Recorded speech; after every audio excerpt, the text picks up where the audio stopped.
सास की सोच। गौतम, जा अपनी जोरू को बोल, अभी थोड़ी देर में तैयार होकर नीचे आ जाना। वैसे भी सारे मेहमान आ चुके हैं। जी माँ। अरे गौतम की माँ, कब मिला रही हो अपनी बहू से? मैंने तो उसकी सुंदरता के बड़े चर्चे सुने हैं। आज हम भी तो देखे कितनी सुंदर है। वैसे मेरी बहू से तो कम ही होगी। काकी, भाभी इतनी सुंदर है ना कि हमको डर है कहीं किसी की बुरी नजर ना लग जाए। देखते हैं कितनी सुंदर है। अरे आप चुप कर और देख अपनी भाभी को, तैयार हुई या नहीं। अरे लो, भाभी आ गई। अरे कितनी सुंदर है, इसके चेहरे पे तो चांद सी चमक है। सुन रिमझिम, क्या नाम है तेरी भाभी का? सही पहचाना आपने, चांदनी है मेरी भाभी का नाम। क्या हुआ काकी, मुंह से बाहर शब्द नहीं निकल रहे? या चांदनी भाभी की चांद सी सुंदरता ने आपका मुंह बंद करवा दिया? हाँ सुंदर तो है, पर सुंदरता से क्या होता है? लड़की में गुण भी तो होने चाहिए। मेरी बहू में सुंदरता के साथ साथ संस्कार भी है। अरे वाह गौतम, सच्ची में तुम्हारी बीवी बहुत सुंदर है। हाँ, एकदम चांद जैसे अलग चमक रही है तुम्हारी बीवी इस पूरी पार्टी में। बात तो तुम एकदम सही कह रहे हो। इस भीड़ में भी सबसे अलग चमक रही है मेरी चांदनी।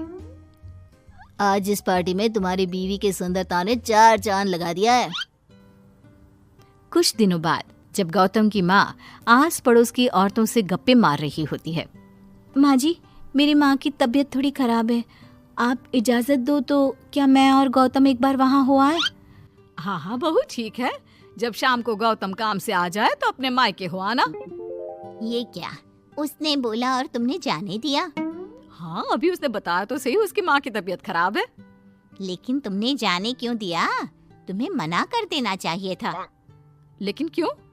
अरे तुम्हारी बहू को अभी शादी किए थोड़े ही दिन हुए हैं और वो अपने मायके जा रही है। अरे घूमने थोड़ी ना जा रही है, वो अपनी माँ को देखने जा रही है। अरे कुछ नहीं जानती, बहुत भोली हो। ये बहुएं बस बहाने बनाती हैं अपने मायके जाने के लिए। मैं तो कहती हूँ तुम अपनी बहू पे थोड़ा ध्यान दो। एक तो तुम्हारी बहू रूप की सुंदर है, कहीं तुम्हारे बेटे को बहला फुसला ना दे। अरे लेकिन वो ऐसा क्यों करेगी? और वैसे भी वो ऐसी नहीं है, वो मेरा बहुत ध्यान रखती है। तुम ना आजकल के बच्चों को नहीं जानती। शुरू शुरू में ये सास की सेवा करना, परिवार का ख्याल रखना बहुत अच्छे से जानती है, और पीठ पीछे अपने पतियों को परिवार से अलग होने की सलाह देती रहती है। क्यों बहनों, क्या मैं गलत कह रही हूँ? हाँ वैसे बात तो सही है आपकी।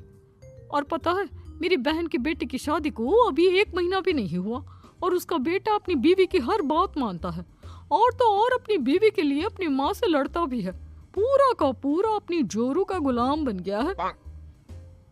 तुम्हारी बहू वैसे भी इतनी सुंदर है, ऊपर से पढ़ी लिखी भी है, और आजकल की पढ़ी लिखी लड़कियां अपने पति को चिकनी चुपड़ी बातों में फंसाकर अपना काम निकलवाना जानती है। हाँ अरे हाँ, पर मेरी बहू चांदनी समझदार है। हाँ यही तो बात है, तुम किसी के चेहरे पे देखकर उसके दिमाग में क्या चल रहा है वो थोड़ी ना बता सकती हो। और हाँ, अपनी बहू के चांद से सुंदर चेहरे को देखकर धोखा मत खा जाना। अरे जरूरी थोड़ी ना है जो इंसान चेहरे से सुंदर हो वो मन से भी सुंदर हो, क्योंकि चांद पे भी तो दाग होते हैं। थोड़ी देर बाद सभी अपने अपने घर चले जाते हैं। शाम को चांदनी और गौतम घर आते हैं। और बहू, माँ को देखाई? जी माँ जी, अब थोड़ा ठीक है। बहू, अब तुम्हारा घूमना फिरना हो गया हो तो घर के कामों में मेरा हाथ बटाओ। जी माँ जी। मेरा ये घुटनों का दर्द कभी भी शुरू हो जाता है। बहू, लगता है आज सारा काम तुझी को करना होगा। कोई बात नहीं माँ जी, काम ही तो है, काम तो होता रहेगा। आप पहले अपना ख्याल रखिए। ठीक है, अब तो इतना बोल ही रही है तो मैं अपने कमरे में आराम करने जा रही हूँ। अगले दिन सुबह जब गौतम ऑफिस के लिए निकल रहा होता है। माँ, अब कैसा है तुम्हारे घुटनों का दर्द? ज्यादा तो नहीं हो रहा? नहीं तो शाम को चांदनी आपको डॉक्टर के पास दिखाएगी। तुझे किसने बताया? बहू ने इतनी जल्दी तेरे पास मेरी चुगली भी कर दी? माँ माँ चुगली नहीं, उसे आपकी चिंता है इसलिए उसने मुझे बताया। उसे डर था कहीं आपका दर्द बढ़ ना जाए। थोड़ी देर बाद चांदनी वहाँ आती है।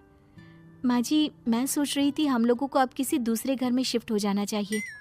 लेकिन क्यों? और अचानक से तुम्हें ये ख्याल क्यों आया? वो माँ जी, मेरी एक सहेली अपना घर बेच रही है और उसका घर गौतम के ऑफिस के पास पड़ता है।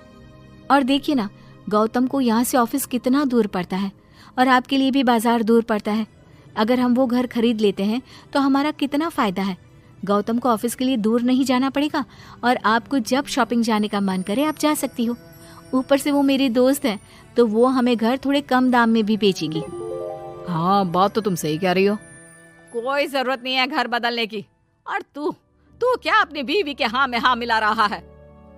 लेकिन माँ, मैंने एक बार बोल दिया ना, तो बस अब इसके बारे में कोई बात नहीं होगी। और ये कहते हुए वो अपने कमरे में चली जाती है। चांदनी भी उनके पीछे पीछे चली जाती है। क्या हुआ माँ जी? मैं कुछ दिनों से देख रही हूँ आप कुछ अजीब सा बर्ताव कर रही हैं।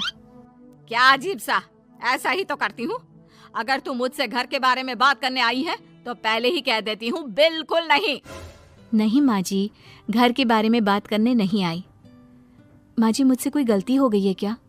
अगर कोई गलती की है तो डांट दीजिए, बात कीजिए, पर माँ जी ऐसा व्यवहार मत कीजिए।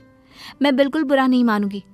और अगर आप अभी बताना नहीं चाहती तो आपका जब मन करे बता देना। मैं बस इतना ही कहने आई थी। कहीं मैं आस पड़ोस की औरतों की बातों में आके अपनी बहू के साथ गलत तो नहीं कर रही? और वैसे भी वो सही तो बोल रही थी। उसने मेरे और गौतम के बारे में ही तो सोचा। वो हमारे बारे में इतना सोच रही है और मैं दूसरों की बातों में आकर उस पर शक कर रही हूँ। कुछ दिनों बाद काकी गौतम के घर गौतम की माँ से मिलने आती है। और गौतम की माँ, कैसी हो? मैंने सुना तुम घर बदल रही हो। हाँ, वो वहाँ से गौतम का ऑफिस पास पड़ता है ना, वहाँ की तरफ ज्यादा सुविधाएं भी है। लेकिन इतनी जल्दी तुमने घर कैसे ढूंढा? किसने बताया? मुझे भी बताओ, मुझे भी अपना घर बदलना था। ये चांदनी का आइडिया था, उसी ने घर ढूंढा। देखा, मैंने कहा था ना, इसने अभी से अलग घर ढूंढना भी शुरू कर दिया। देखो, इसमें मेरी भी रजामंदी है। और तुम क्या मेरी बहू की जासूसी करने यहाँ आती हो या मेरा हाल चाल पूछने? मैं तो बस।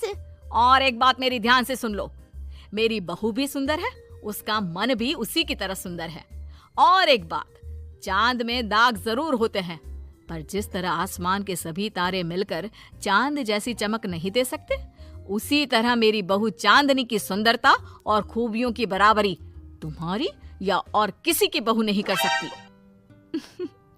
कहने की जरूरत नहीं। काकी कोई भी जवाब दिए बिना चुपचाप वहां से उठकर चली जाती है।